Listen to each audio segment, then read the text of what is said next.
Subject mathematics class 11th chapter first है। Chapter name है sets. Exercise 8 1.1 को इस वीडियो में हम सॉल्व करेंगे। क्वेश्चन नंबर 1 है which of the following are sets, justify your answer. मतलब इनमें से कौन सा सेट है, अपना उत्तर का पुष्टि करना है। तो फर्स्ट पे है the collection of all the months of a year beginning with the letter J. तो इसका हिंदी मीनिंग बनेगा जे अक्षर से स्टार्ट होने वाले जितने भी एक साल में जितने महीने होते हैं उनका कलेक्शन। तो सबसे पहले हम इसका हिंदी मीनिंग बता देंगे हम पहले, ताकि इसको हिंदी में ट्रांसलेट करने में आसानी होगा। कलेक्शन मतलब होता है समूह। अगर अब इंग्लिश नहीं भी जानते हैं तो हम ये जितना भी इंग्लिश है उसका हिंदी मीनिंग हम बता देंगे। तो ये कलेक्शन मतलब समूह होता है, और ऑफ मतलब का होता है, इसको हम नहीं लिख रहे हैं। और ऑल मतलब होता है सब, मतलब जितने भी, ऑल द मंथ मतलब मंथ मतलब हो जाता है आपका महीना, MONTHS। मंथ मतलब हो जाता है आपका महीना। ऑफ मतलब एक, ईयर मतलब हो जाता है आपका साल। ईयर मतलब हो जाएगा आपका साल या फिर वर्ष कह सकते हैं आप।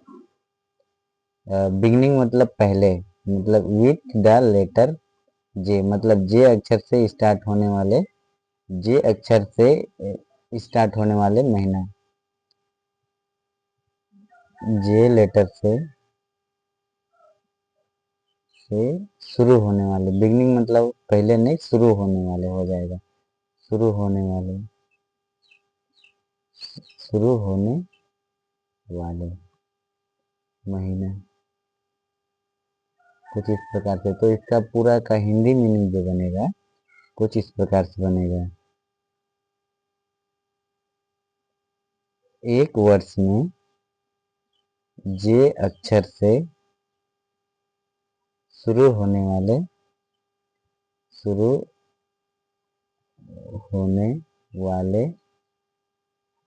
महीना का समूह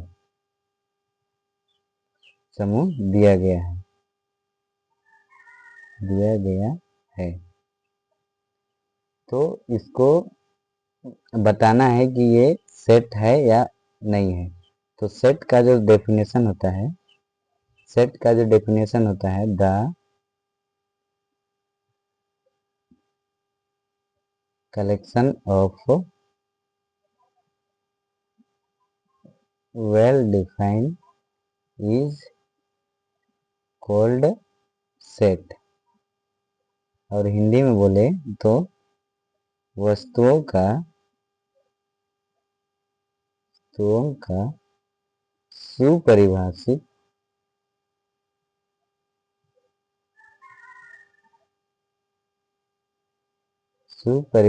संग्रह को समुच्चय कहते हैं।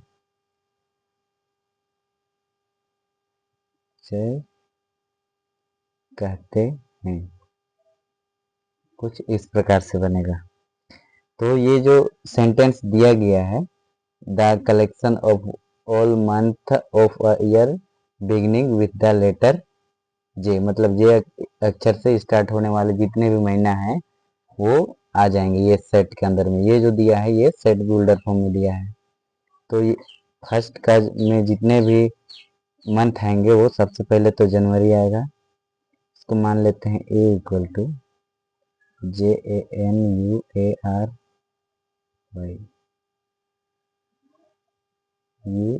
जनवरी। फिर आ जाएगा आपका जून, और आ जाएगा और जुलाई। ये 3 मंथ हैं जो कि एक वर्ष में यानी 1 ईयर में जे अक्षर से स्टार्ट होने वाले महीना है। तो ये हो जाएगा दिस इज अ सेट। मतलब पहला जो सेंटेंस दिया है the collection of all month of a year beginning with the letter J, ये हमारा सेट हो जाएगा। क्यों हो जाएगा? बिकॉज यूएसी, बिकॉज यानी कि बिकॉज मतलब इसलिए होगा क्योंकि this sentence is a sure, मतलब ये जो सेंटेंस दिया है ये निश्चित है, श्योर है, इसलिए hence the given sentence is a set, मतलब जो दिया गया है वो सेंटेंस जो है सेट कहलाएगा। सेकंड पे पढ़ेंगे, सेकंड में जो दिया है the collection of 10 most talented writers of India, India के 10 मोस्ट टैलेंटेड राइटर्स यानी लेखक का कलेक्शन दिया है सेकंड पे। सेकंड में ये जो कलेक्शन बनेगा कि यदि किसी को पूछा जाए कि आपका बेस्ट राइटर्स कौन है, तो कोई प्रेमचंद का नाम लेगा, कोई सर्वेश्वर दयाल सक्सेना का नाम लेगा, कोई रविदास का लेगा, तो कोई कबीरदास का लेगा। ये जो सेंटेंस है ये श्योर नहीं है, मतलब निश्चित नहीं है। कोई कालिदास को मानता है, कोई रविंद्रनाथ टैगोर को मानेगा, ये सेंटेंस श्योर नहीं है। तो this collection is this collection is not set, ये जो कलेक्शन दिया है ये सेट नहीं होगा। अब थर्ड पे चेक करेंगे, थर्ड पे क्या दिया है? थर्ड पे दिया है a team of 11 best cricket batsman of the world, मतलब वर्ल्ड के 11 बेस्ट क्रिकेट बैट्समैन का कलेक्शन। तो इसमें भी कंपटीशन होगा, थर्ड में भी, थर्ड पे कंपटीशन होगा। किसी को विराट कोहली पसंद है या फिर विराट कोहली को वो अपना बेस्ट क्रिकेट बैट्समैन मानता है, कोई युवराज सिंह को, कोई मानेगा जडेजा को ना। ये भी, ये जो सेंटेंस है this sentence is a not sure, निश्चित नहीं है, not sure because this collection is not set, ये जो होगा ये भी सेट हमारा नहीं होगा। सेकंड थर्ड हो गया, अब फोर्थ को चेक करेंगे। फोर्थ पे दिया है the collection of all boys in your class, मतलब आपके क्लास का जितने भी लड़के हैं उनका कलेक्शन। तो ये श्योर है, निश्चित है। आपके क्लास में कितने लड़के हैं उनका कलेक्शन, तो आप इजीली काउंट कर सकते हैं, ये काउंटेबल फॉर्म में है। तो this collection is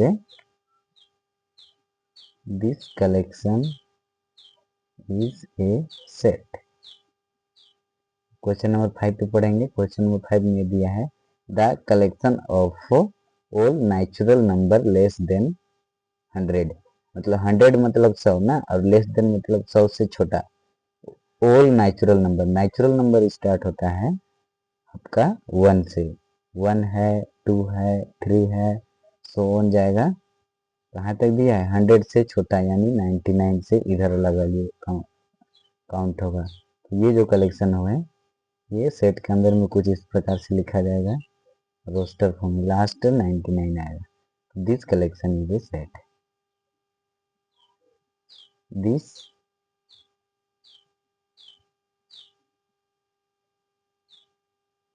collection is A set, ये हमारा सेट हो जाएगा। अब हम देखेंगे क्वेश्चन नंबर 6 को। 6 a collection of novel written by the writer Munshi Premchand, मतलब प्रेमचंद द्वारा जितने भी नोवेल लिखे गए हैं वो आएगा सेट के अंदर में, 6 पे ना, 6 में। तो ये केवल एक व्यक्ति का बात कर रहे हैं इसमें, तो इसमें जितने भी लिखा है वो श्योर है। तो this collection is A set हो जाएगा, दिस कलेक्शन दिया गया जो संग्रह है वो समुच्चय है। This collection is a set. बस इतना ही लिखना है, ज़्यादा लिखने की कोई ज़रूरी नहीं है, बस बताना है कि ये सेट है या नहीं है।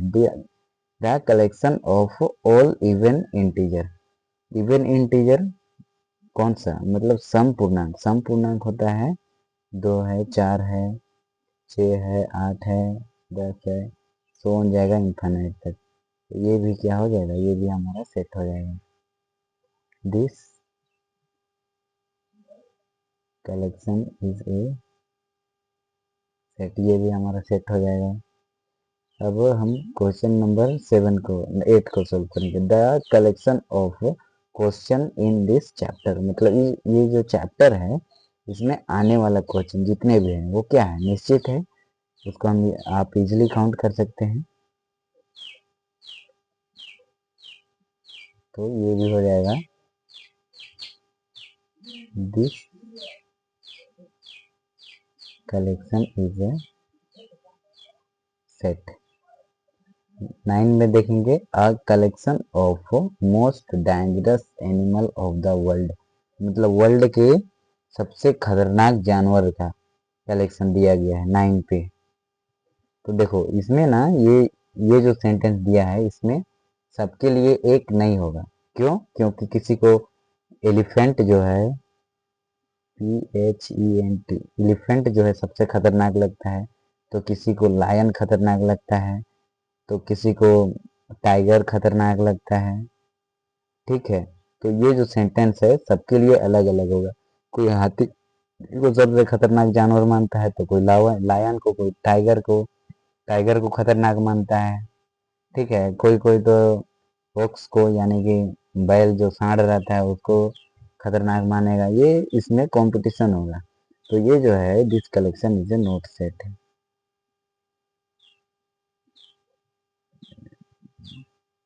This collection is a not set. ये जो कलेक्शन होगा हमारा सेट नहीं होगा।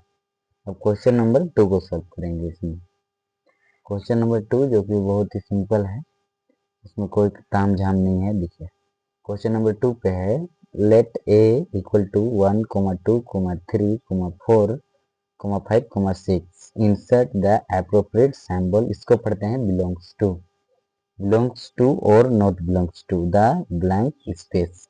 मतलब ये जो ब्लैंक स्पेस दिया है इसमें ये बिलोंग्स टू होगा या फिर नॉट बिलोंग्स टू होगा। तो क्वेश्चन नंबर फर्स्ट पे दिया है 5 बिलोंग्स टू होगा या नॉट बिलोंग्स टू। देखो 5 जो है ये सेट ए के अंदर में है तो हो जाएगा ये बिलोंग्स टू। अब देखो दूसरा पे दिया है, क्या दिया है, दूसरा में दिया है 8। क्या 8 ये सेट ए के अंदर में है? तो नहीं है, तो ये हो जाएगा नॉट बिलोंग्स टू। अब आगे देखो, आगे पे क्या है, थर्ड पे दिया है 0 सेट ए के अंदर में है? तो नहीं है, तो ये हो जाएगा नॉट बिलोंग्स टू। अब 4 पे चेक करेंगे, 4 पे दिया है 4। क्या 4 ये सेट ए के अंदर में है तो बिलोंग्स टू लिखेंगे। पांचवा में देखो, पांचवा में 2 सेट के ए के अंदर है तो लिखेंगे बिलोंग्स टू। अब हम चौथा पांचवा हो गया। अब छठा पे चेक करो, छठा पे दिया है 10 सेट के अंदर में है? नहीं है, तो यहाँ हो जाएगा नॉट बिलोंग्स टू ए। बस ये हो गया। अब ये क्वेश्चन नंबर थर्ड को हम सॉल्व करेंगे।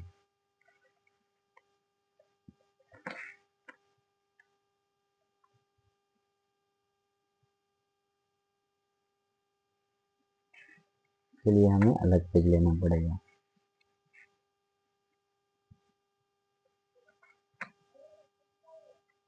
क्वेश्चन नंबर थर्ड पे है, write the following sets in roster form. ये जो फॉर्म दिया है ये हमें सेट बिल्डर फॉर्म में दिया है, इसे कन्वर्ट करना है हमें रोस्टर फॉर्म में।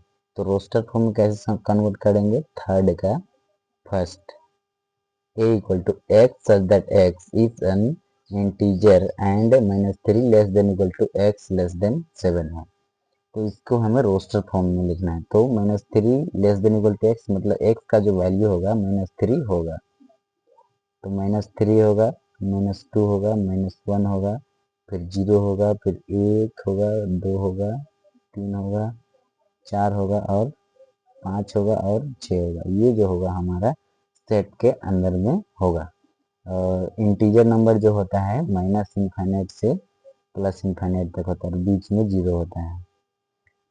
ये होता है नंबर लाइन, ठीक है। इसी को कहते हैं इंटीजर नंबर। इसे डिनोटेड करते हैं कैपिटल जेड से या कैपिटल आई से।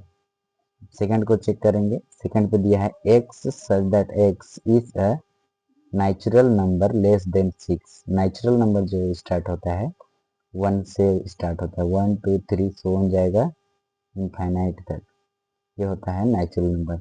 तो लेस देन 6 बोला है तो 6 से छोटा, तो ये जो सेट बनेगा इस प्रकार से बनेगा 1 2 3 4 5, बस यही 6 इंक्लूड नहीं होगा, काहे कि 6 लेस देन 6 बोला है, मतलब 6 से छोटा।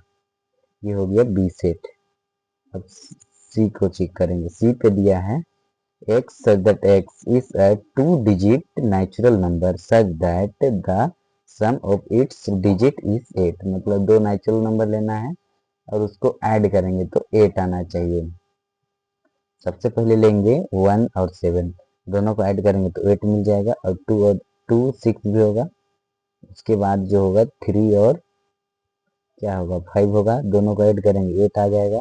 उसके बाद डबल 4 लेंगे, उसके बाद 5 3 लेंगे, उसके बाद 6 2 लेंगे, उसके बाद 7 1 लेंगे, उसके बाद 8 0 लेंगे। ये जो होगा हमारा सेट के अंदर में आएगा। दोनों को ऐड करेंगे तो हमें 8 मिल जाएगा। अब 0 8 क्यों नहीं लिए, तो 0 8 लेंगे तो ये 0 इंक्लूड हो जाएगा, ये नेचुरल नंबर में नहीं आता है, ये वोल नंबर में आता है, इसलिए 0 8 नहीं लिए।